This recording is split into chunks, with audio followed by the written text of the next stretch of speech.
Verse 6, and Moses and Aaron went from the presence of the assembly unto the door of the tabernacle of the congregation, and they fell upon their faces. And the glory of the Lord appeared unto them. Wow. You see God long enough, His glory will appear. And the Lord spake unto Moses, saying, doesn't say the Lord put a thought in Moses' head, put a thought in Moses' heart, doesn't say that the Lord spoke. Saying, take the rod and gather thou the assembly together, thou and Aaron thy brother, and speak ye unto the rock before their eyes. And it shall. Watch this. It shall. Everyone say it shall. It shall. When you see the word shall in the Bible, that's a promise. That's a guarantee. That means it's signed in the authority of God. Right? And it shall give forth his water. And thou shalt bring forth to them water out of the rock. So thou shalt give the congregation and their beasts drink. Moses took the rod from before the Lord, as he commanded him, and Moses and Aaron gathered the congregation together before the rock, and he said unto them, hear now, ye rebels. Remember, Moses is the biggest pastor in the world. Moses had the biggest church in the world. 630,000 Jews. Moses is a shepherd of a multitude. God eventually says, Moses said, I didn't make these people. I can't bear these people. God says, I'm going to take the spirit that's on you and I'm going to give it to 70 elders. They're going to help you bear the work of the Lord. Amen.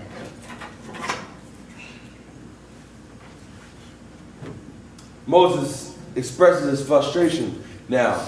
And most pastors, they have frustration, they just don't express it. They know that their church is worldly. They know that the people who are trying to serve the Lord are living wrong lifestyles. But they don't want to say nothing because they want the offerings to keep coming in. They want people to stay happy. They want the church to stay big, so we're not going to say anything. We're not going to talk about sin because sin separates and sin divides the sheep from the goats, the wheat from the tares. See? But Moses is expressing, he says, hear now, ye rebels, must we fetch you water out of this rock? So Moses is frustrated. And Moses lifted up his hand, and with his rod, he smote the rock twice. And the water came out abundantly. And the congregation drank, and their beasts also.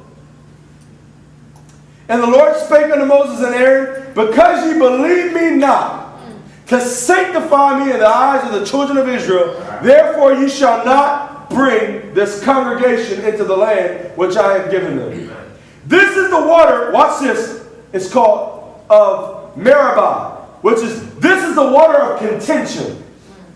Because the children of Israel strove with the Lord, and he was sanctified in them. Stop right there. I want to talk to you about doing the job the right way. It's possible to get the end result, but to get it the wrong way. God is telling Moses, speak to this rock. And Moses, out of his frustration, takes the rod and strikes the rock 2 times. God said, because of what you've done, you will not make it in the promised land. I didn't tell you to strike it. I didn't tell you you were God, Moses, and you choose what you do. I told you to speak.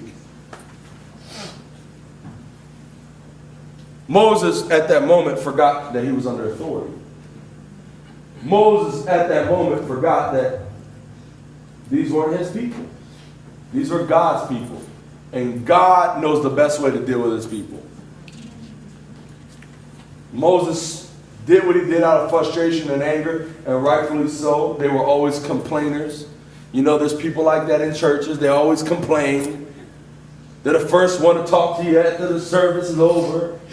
Pastor, I got a complaint here, and I got a complaint there. And, you know, you don't know nobody like that. Nobody here knows anyone like that.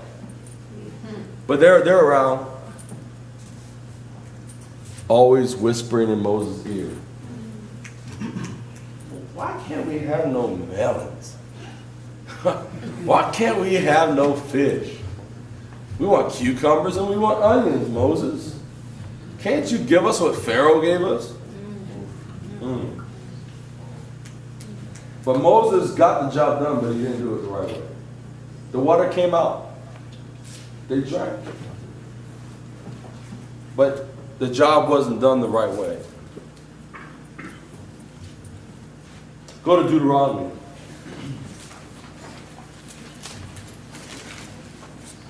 Chapter 3.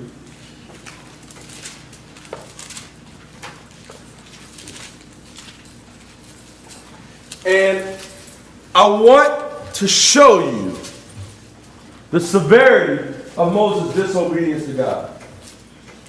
I want to show you that it's possible when not listening to what God has told you that you can lose out on the grace to petition God. How many of you know what a petition is? It's a request. I can miss out on the ability to petition God because of my disobedience. Check this out. Deuteronomy chapter 3 verse 26. But the Lord was wroth with me for your sakes, and would not hear me. And the Lord said unto me, let it suffice thee. Speak no more unto me of this matter. Moses is petitioning God to see the promised land, and the Lord says, Moses, don't speak to me of this thing again. This is closed. You did it. It's over. You're not making a promised land. I don't want you to bring this up to me again. Don't bring it up. So that's the first thing that you got to understand. Obedience opens the opportunity for you to petition God, and disobedience closes the door for you to petition God. That's good. I need the doors open. I don't want to make it harder for myself. Next, Deuteronomy 32.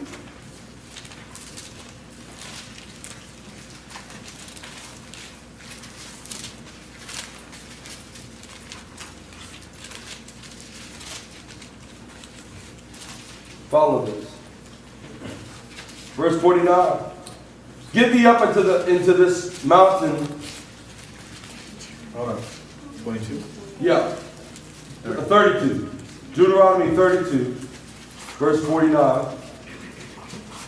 Get thee up into this mountain, Abarim, unto Mount Nebo, which is in the land of Moab, that is over against Jericho, and behold the land of Canaan, which I give unto the children of Israel for possession. And die in the mount whither thou goest up, and be gathered unto thy people, as Aaron thy brother died in Mount Hor, and was gathered unto his people. Because you transgressed against me among the children of Israel at the waters of Meribah, Kadesh, and the wilderness of Zin, because you sanctified me not in the midst of the children of Israel. Yet thou shalt see the land before thee, but thou shalt not go thither. You will not go over unto the land which I give the children of Israel. And then just go back to Exodus and leave it at Exodus 20.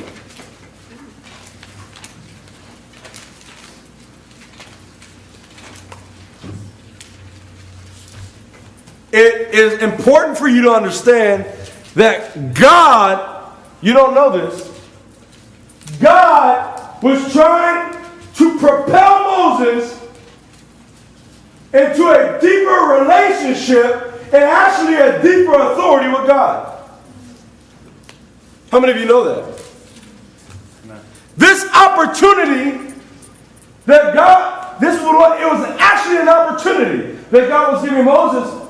It was an opportunity for Moses to grow in the prophetic. And Moses didn't understand that. Moses was moved by the external, what he saw his anger at the children of Israel, that it moved him the opposite way from receiving the fresh revelation that God had for him.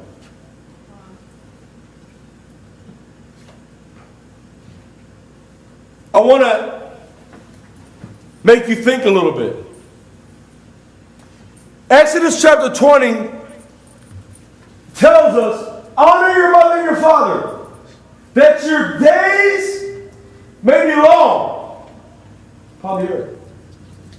Which means when I disobey my mother or my father, I shorten my lifespan upon the earth. God had literally become a father to Moses.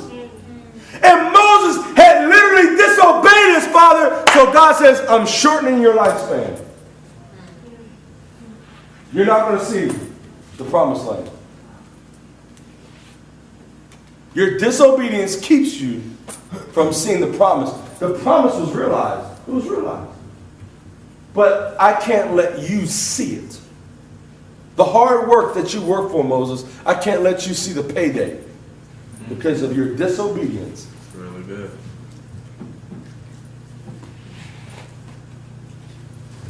Too many people, that's happened. Great preachers, that's happened. Great Christians start off great. Start off on fire. Fire begins to slowly whittle down. Their work is still lasting to this day. But they could never be able to see the impact of it. Because some of them are dead. Right.